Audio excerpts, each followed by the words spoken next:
By deputies in South Sacramento. It happened today. Activists and the homeless square off with deputies as that homeless camp is cleared. Right now, a massive cleanup effort is underway at the old San Juan motel property. That's right at Stockton Boulevard. People living there have been warned that they were going to have to leave. They've been told that since January. Well, today, those deputies made good on that promise of forcing them out. Fox 40's Doug Johnson live for us tonight in South Sacramento with more on that cleanup effort. Doug. Eric, the homeless are now off that property, but if you take a look behind me here, you can see a lot of them have just moved out to the sidewalk, now just living on the street. And there were a lot of protesters out here saying this was not right for the sheriffs to kick them off this property, but there were just as many people saying they're glad that something was finally done.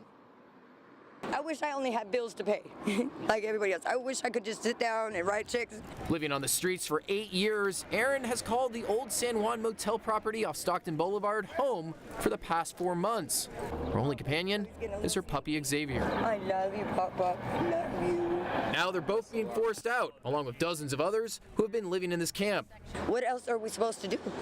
You know, we're human, and at some point, we're going to need to be indoors. The Sacramento County Sheriff's Office says ever since January, it has been coming to this property, letting the homeless camping here know they could not stay, as an affordable housing project is slated to be built on the property. The living conditions here are completely unsanitary. They're not safe for really any human being to be in. And homeless outreach teams have been working with those who wanted help. They give us these vouchers maybe for a motel night here or there, 1 or 2 nights, but it's a dead end. Still, protesters came out to advocate for the homeless, questioning why they could not stay. Several times, tensions between deputies and protesters reached a boiling point, as eventually 2 women were arrested for failing to disperse.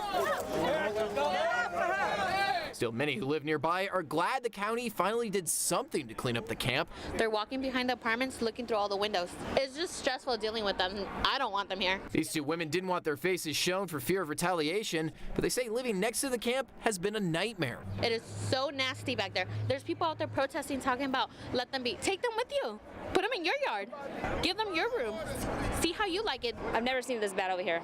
Never. Rachel Miller is also glad they're clearing the camp up, but living just a few blocks away, she worries some homeless might move into her neighborhood. I don't even let my daughter go in the front yard because I see a lot of the people on the bikes come in the neighborhood from this. Meanwhile, Erin says she doesn't know where she'll go next. Being outside in the wind constantly, it gets to me. It's draining, it's debilitating, it's tiring.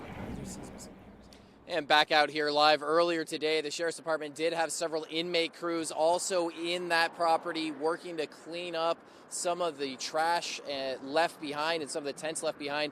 They have since gone home, but we're told they will be back out here tomorrow, and this might take several days before they get this property completely cleaned up. Reporting live in South Sacramento tonight, Doug Johnson, Fox 40 News.